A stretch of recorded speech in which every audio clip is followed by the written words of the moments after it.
مجھے تو بڑا رشک آتا ہے بعض نو مسلم عورتوں نے کس انداز سے کام کیا.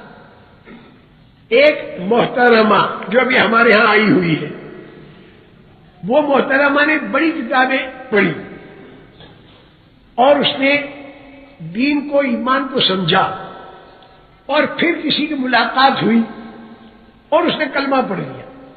کلمہ پڑھنے کے بعد اس نے کہا کہ چاہے جو کچھ ہو، میری زندگی تو حضرت محمد صلی اللہ علیہ وسلم کے طریقے پر ہوگی، میں نماز نہیں پڑھوں گی. امریکہ کے اندر کام چلا، مرد آنے لگے تو وہاں کی عورتوں نے خط لکھا کہ ہم عورتیں بھی مردوں کے ساتھ آئیں گی. اس وقت انگریزی پڑھی ہوئی عورتیں ہمارے پاس دعوت کے کام میں لگی ہوئی نہیں تھی، تو خط لکھا گیا کہ ابھی عورتیں نہ آئیں.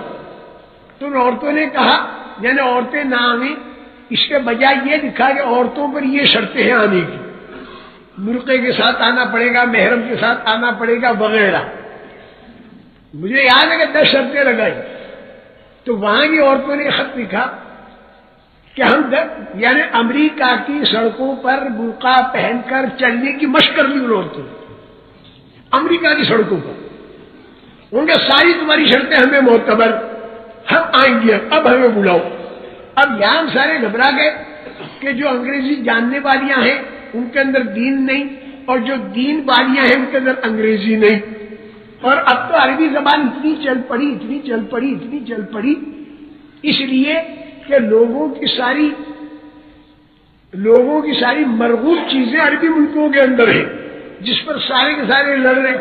عربی زبان اتنی چلی، آسٹریلیا سے اگر عورتوں کی جماعت آئے تو ارمنوں کی، مصر سے آئے تو ارمنوں کی، امریکہ سے آئے تو عربی عورتیں.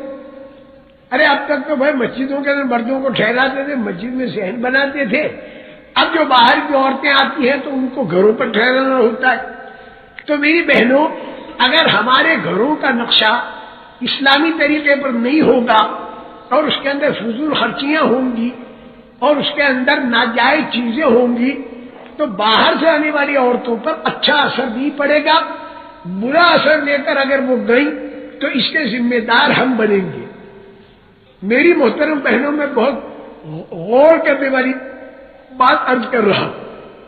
مجبور ہو کر پھر ان عورتوں کو انگلینڈ کے اندر کام تھا تو وہاں بھیجا. اس کے بعد بھی پھر ہمارے ملکوں میں وہ عورتیں آئیں. خیر وہ محترمہ جو تھی اس نے کلمہ پڑھا، اسے پتہ چلا کہ پردے میں رہنا یہ اسلام کے اندر پردے میں رہنا ہے عورت کا. وہ ایک جگہ پر ملازمہ تھی، سیکریٹریا تھی وہ. اب صبح گئی تو برقع پہن کر گئی. وہ سارے دفتر کے جو لوگ تھے وہ سارے گھبرا گئے. یہ کون؟ اس نے کہا گھبراؤ مت، میں فلاں. کہ یہ کیا؟ اس نے کہا میں مسلمان بن گئی ہوں، لہذا میں پردے کے ساتھ آؤں گی. تو کہا مسلمان تو بہت سی پرانے خاندانی مسلمان عورتیں ہیں جو سینکڑوں سال سے مسلمان ہیں، تو ان کے ہاں تو یہ پردہ ہے ہی نہیں، تو تمہارے پاس یہ پردہ کہاں سے آیا؟ تو اس عورت نے جواب دیا کہ مسلمان عورتیں یہ میرے لیے نمونہ نہیں، حضرت محمد صلی اللہ علیہ وسلم کا کلمہ پڑھا ہے، حضرت محمد صلی اللہ علیہ وسلم کی عورتیں میرے لیے نمونہ ہیں، میں تو اس طریقے پر چلوں گی. کہہ دیا کہ بھائی ہم تمہیں ملازمت پر نہیں رکھتے. تو اس عورت نے جواب دیا کہ تم ہمارے رب نہیں ہو، ہمارا رب تو اللہ ہے پالنے والا. ملازمت چھوڑ دی اور اس نے لوگوں کے گھروں میں جا کر کام کیا اس عورت نے. اور وہ گوری نسل کی جرمنی عورت تھی، یعنی کالی نسل کی افرو امریکن عورت نہیں تھی. اس نے گھروں پر جا کر کام کیا تھوڑے پیسوں میں، اور پیسے بھی جمع کیے. اور پھر وہ حجاز مقدس گئی اور وہاں پر جا کر ہمارے ایک دوست کے ہاں ان عورتوں کے پاس وہ ٹھہری. ان عورتوں کے گھر کا ماحول دین کا تھا، اور اس کے بعد بیت اللہ کا طواف کرنے کے لیے وہ آتی تھی اور بیت اللہ کے سامنے بیٹھ کر وہ یہ کہتی تھی کہ اے اللہ، میں کہاں ایک جرمنی کی عورت اور کہاں یہ تیرا گھر، ہم کہاں اور کہاں یہ نگہتے گل. کہاں ہم اور کہاں یہ تیرا دربار. اور زار و قطار وہ روتی تھی اور اللہ کا شکر کرتی تھی. اور جس وقت روزہ اقدس پر پہنچی ہے تو وہاں پر بھی زار و قطار وہ روتی تھی اور وہ یہ کہتی تھی کہ پیارے نبی صلی اللہ علیہ وسلم میں تمہاری امت کے اندر ایک عورت ہوں اور میں تمہارے دین کے پھیلانے کا کام کروں گی. تم نے جو کام مردوں اور عورتوں کے سپرد کیا ہے میں بھی وہ کام کروں گی. اس کے بعد پھر ہمارے ان ملکوں کے اندر آئی. اس نے قرآن پاک سیکھا, تجوید کے ساتھ سیکھا, دین کی معلومات اس نے لی.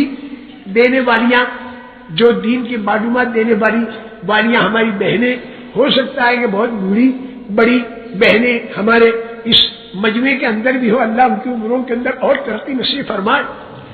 یہاں پر اس سے کہا گیا کہ شادی کا بھی تمہارا انتظام کرے, تو اس نے یوں کہا کہ ہندوستان کے اندر اور پاکستان کے اندر اور بنگلہ دیش کے اندر تو دین کے کام کرنے والی عورتیں بہت ہیں, لیکن امریکہ کے اندر دین کے کام کرنے والی عورتیں نہیں, اور امریکہ سارا کا سارا جہنم کی طرف جا رہا ہے اور عورتیں اس کے اندر بنیاد بن رہی ہیں. اس لیے میں تو امریکہ میں جاؤں گی اور وہیں شادی کروں گی تاکہ وہاں پر اللہ کے دین کا کام میں کر سکوں. چلی گئی امریکہ اور وہاں پر جا کر اس نے جب اس کے رشتہ داروں نے شادی کی بات کہی تو اس نے کہا میں شادی تو کسی دیندار شوہر سے کروں گی, میں بے دین سے نہیں کروں گی.